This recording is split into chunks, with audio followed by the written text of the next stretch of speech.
Alors, Gilles n'est pas là, il est en reportage en Irak. Donc on a prévu, on s'est mis d'accord avec Gilles, parce qu'il tenait absolument à vous dire un mot, à être présent malgré la distance. Donc avec la technique, normalement, Gilles nous entend, je sais pas, oui? Oui, super, bravo Gilles. Dans un hôtel avec Bagdad. Ouais, là je suis dans le centre de Bagdad, dans le quartier, pas loin du quartier commerçant de Qaradar.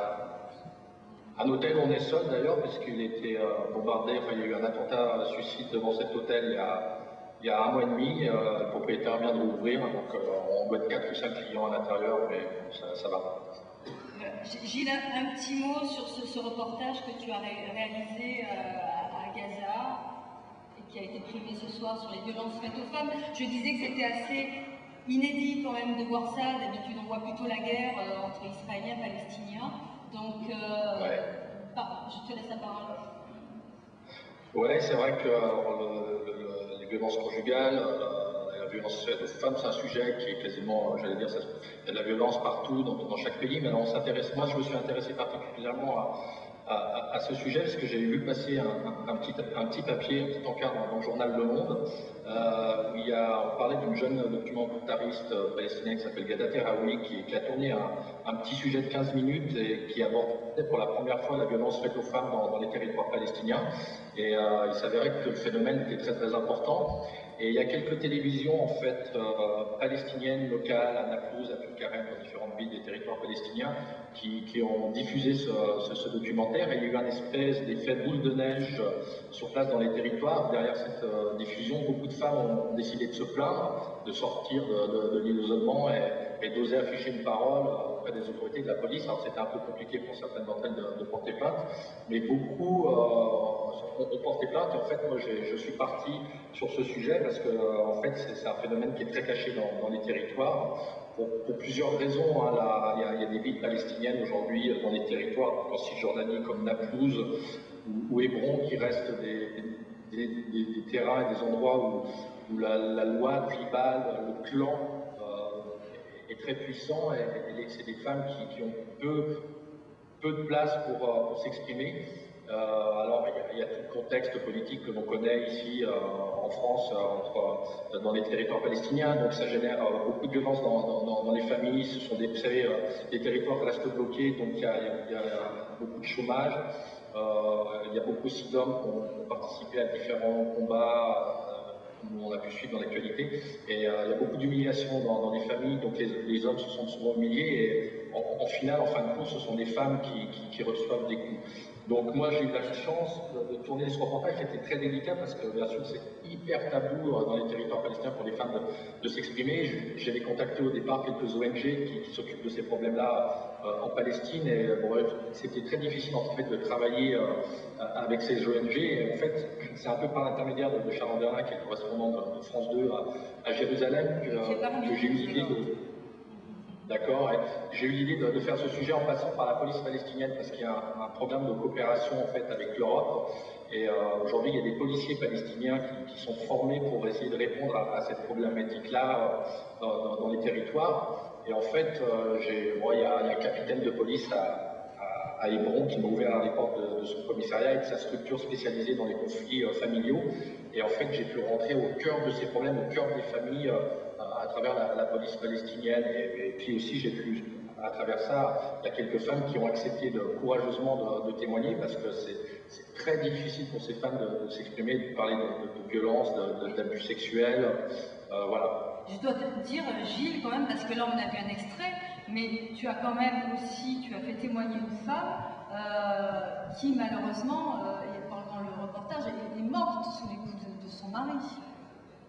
C'est terrible parce qu'il y a, même si l'autorité palestinienne aujourd'hui essaie de prendre cette question très au sérieux, il y a un manque de moyens encore flagrant, et le capitaine Attal, qui était le capitaine qui m'avait accueilli à Hébron, a tout fait pour protéger cette fille, mais malheureusement, en fin de course, elle a dû retourner dans sa famille, et voilà, il y a eu une issue tragique à cette histoire. Mais bon, heureusement, ça n'arrive pas tous les jours, mais il y a parfois des femmes comme ça qui, par vengeance, qui perdent la vie parce qu'elles ont déshonoré soi-disant le clan.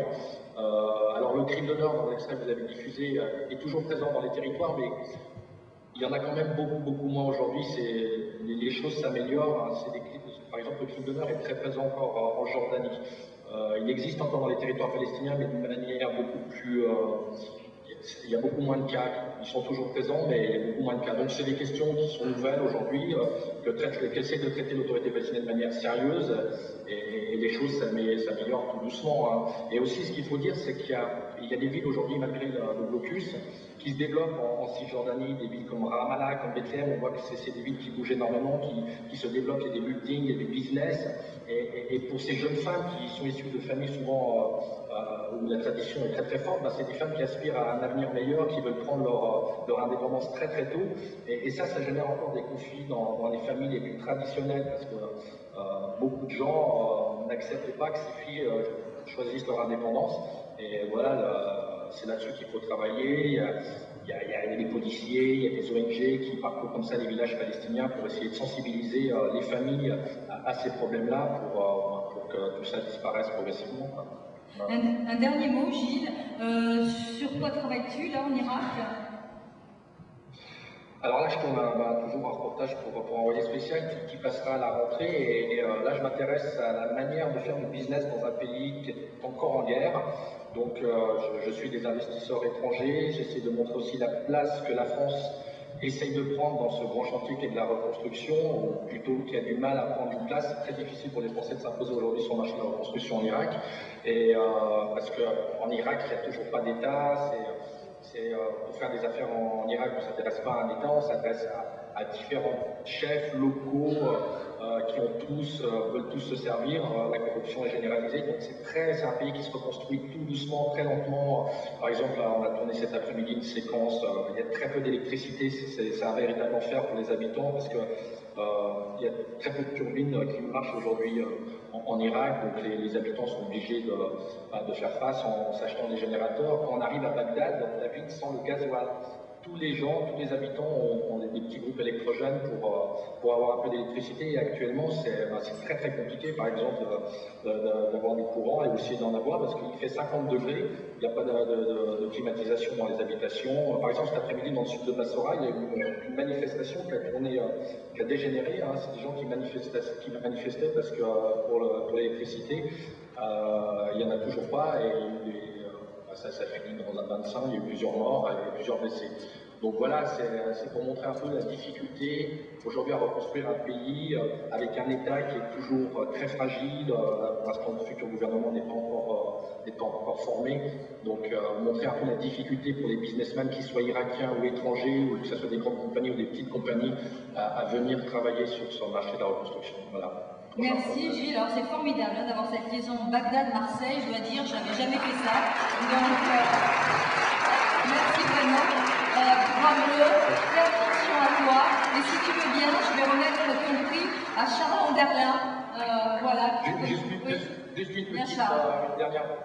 Juste un petit mot, Isabelle. Oui. Un dernier petit mot. Là, c'est le prix de la parole libre. Je suis très honoré et très fier de le recevoir. Mais ce prix, la parole libre, c'est ces femmes qui l'ont. C'est ces femmes qui ont du courage de témoigner, et c'est à elles à qui je pense aujourd'hui. Voilà, c'est elles qui ont témoigné et qui ont osé un tableau. Nous y pensons tous.